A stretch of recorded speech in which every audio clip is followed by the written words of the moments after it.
세력받은 제3지대입니다.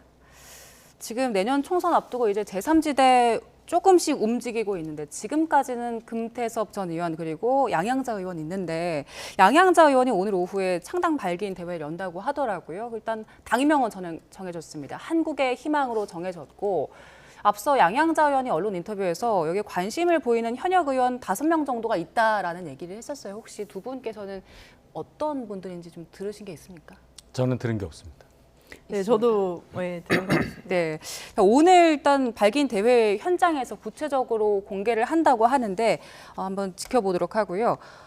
양양자 의원이 이번 그 신당 창당을 하면서 방향으로 과학 정치 그리고 투명 사회 이걸 방향으로 내걸었습니다. 근데 과학 정치 그리고 투명 정치 사실 구체적으로 이렇게 피부에 와닿진 않거든요. 아마 과학을 화두로 꺼낸 것은 본인이 이제 반도체 관련한 전문가다, 삼성전자 출신이기 때문에 아마 그걸 강조한 표현으로 보이고요. 투명한 정치라고 했나요? 그 부분도 지금 우리 사회에 불투명한 부분이 많으니까 그것을 추상적으로 표현한 것 같은데 양양자 의원이 이렇게 제3당, 제3세력으로서의 이 정치 결사체를 만든다고 하는 것은 뭐 정치 발전상 환영할 일이죠. 그런데 이 성공 여부를 보자면 우리가 적어도 우리나라 정치 현실에서 보면은 뭔가 제3세력에 성공하기 위해서는 탄탄한 어떤 지역 기반이 우선되어야 하고 또 굉장히 유명한 인물이 중심에 있어야 한다. 이것을 원칙으로 본다면 양양자 의원이 또는 양양자 의원이 생각하는 어떤 상황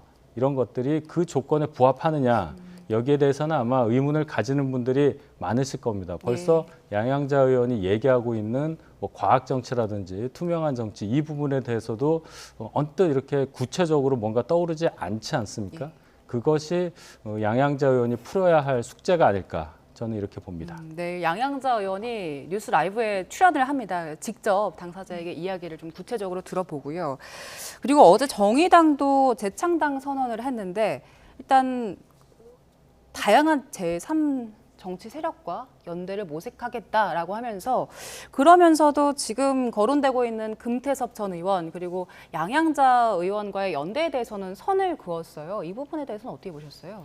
네, 뭐 지금부터 뭐 연대 뭐 생각이 있다고 얘기를 한다면 뭐 사실은 뭐 쉽지 않겠죠. 왜냐하면 저는 그렇습니다. 이제 뭐 정당이 변화하겠다 아니면 뭐 창당을 하겠다 이렇게 말씀하시는 분들은 적어도 본인들이 가지고 있는 뭐 가치와 신념 그리고 확고한 어떤 시대 정신을 가지고 국민들한테 설득을 받아야 되거든요.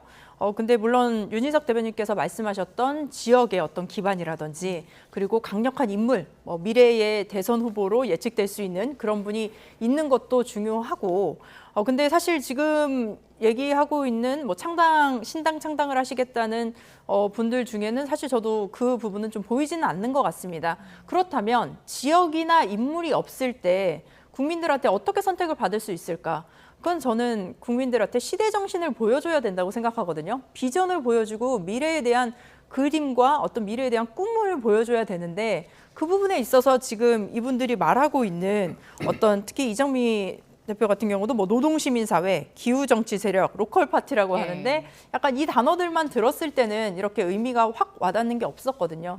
과거에 사실 저희가 그 문재인 대통령 그 대선 할 때는 뭐 보편적 복지라든지 뭐 한반도 평화 뭐 이런 어떤 그런 딱 비전이 있었는데 그런 비전들 아니면 뭐 지역 이기주의 타파라든지 뭐 지역주의 극복이라든지 이런 그런 그랜드 비전들도 있어야 되는데 지금 보이지도 않고 어떤 소소한 일상생활에 우리가 뭐 소확행이라고 하죠. 지난번에 이재명 대표 같은 경우는 소확행 공약도 많이 내세웠는데 그런 우리 삶에 변화를 줄 수 있는 그런 소소한 행복들에 대한 변화들도 어떻게 보면 제시를 못하고 있는 것 같고요. 저는 가장 중요한 것은 뭐 창당하고 다 좋습니다. 조직하고 다 좋은데 국민들에게 지금의 시대 정신을 어떻게 보여줄 것이냐 그리고 어떻게 선택을 받을 것이냐 다양한 정당이 있다는 건 좋은 거죠. 다양한 목소리를 대변할 수 있는 거고 그리고 가장 중요한 것은 선택을 받아야 합니다. 근데 그 선택을 어떻게 받을 수 있을지 그 부분에 있어서 좀 염려되는 부분은 있습니다. 네, 이 부분은 짧게만 들어보면 될 것 같은데 앞으로 총선 앞두고 지금 여러 세력들이 나오고 있잖아요. 제3지대에서 내년 4월에 각 당의 민주당과 국민의힘을 제외하고 각 당의 가장 큰 위협이 될 것 같은 당 아니면 가장 큰 영향을 미칠 것 같은 세력 각각 어디가 있습니까? 지금의 정치 현실을 보면은 물론 제3당이나 어떤 뭐 다른 분들이 영향을 미칠 수 있는 여지도 분명히 있겠습니다만은 그렇게 보기에는 윤석열 대통령의 존재감 그리고 이재명 대표 또 이낙연 대표 곧 이제 오셨지 않습니까? 이분들의 그 존재감이 너무 큽니다. 이 정치 영역에서 뭔가 이렇게 다른 분들이 활동할 수 있는 영역이 있어야 되는데 지금 우리 정치가 2019년 조국 사태로 이후로 해서 쭉 이어져 오고 있는 이 상황이 아직 끝나지 않았거든요. 그 중심 인물들이 또 바뀌지 않았습니다. 그리고 한 분은 대통령이시고 또 한 분은 제1야당, 제1당이죠, 원내 1당의 대표고 또 다른 한 분은 또 귀국을 하셨고 이렇기 때문에 제3세력이라고 이 기치를 들고 나설 수 있는 분들이 얼마나 넓은 공간에서 활동할 수 있느냐 지금으로 봐서는 그렇게 넓어 보이지가 않습니다. 예, 기존 인물들의 캐릭터가 너무 세다라는 말씀 주셨고요. 네, 저도 그 부분을 좀 공감합니다. 그래서 언제부턴가 대한민국이 뭐 갈등, 혐오, 분열 이런 것들이 너무나 좀 익숙해져 버린 사회가 된 것 같아요. 그래서 특히 세대도 그렇고요. 어떤 뭐 소득 수준이라든지 뭐 직업군이라든지 성별도 그렇고요.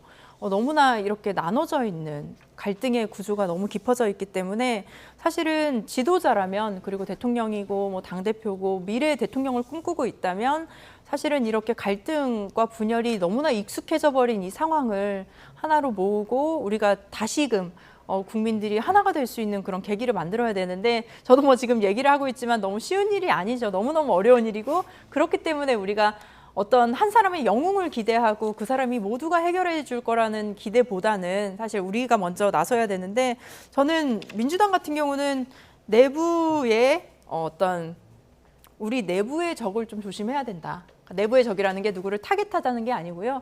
우리가 정말 하나로 뭉쳐야 된다. 민주당의 가치로 어떤 특정 인물로 모이는 것이 아니라 우리가 그동안 가지고 왔던 민주당의 정신이죠. 그리고 김대중, 노무현, 문재인의 정신을 이어갈 수 있는 그 미래의 시대 정신 그리고 우리가 앞으로 계속적으로 민주당이라는 이름으로 이어갈 수 있는 정신을 하나로 묶는 것 그것이 저는 굉장히 중요하다고 봅니다. 예, 알겠습니다.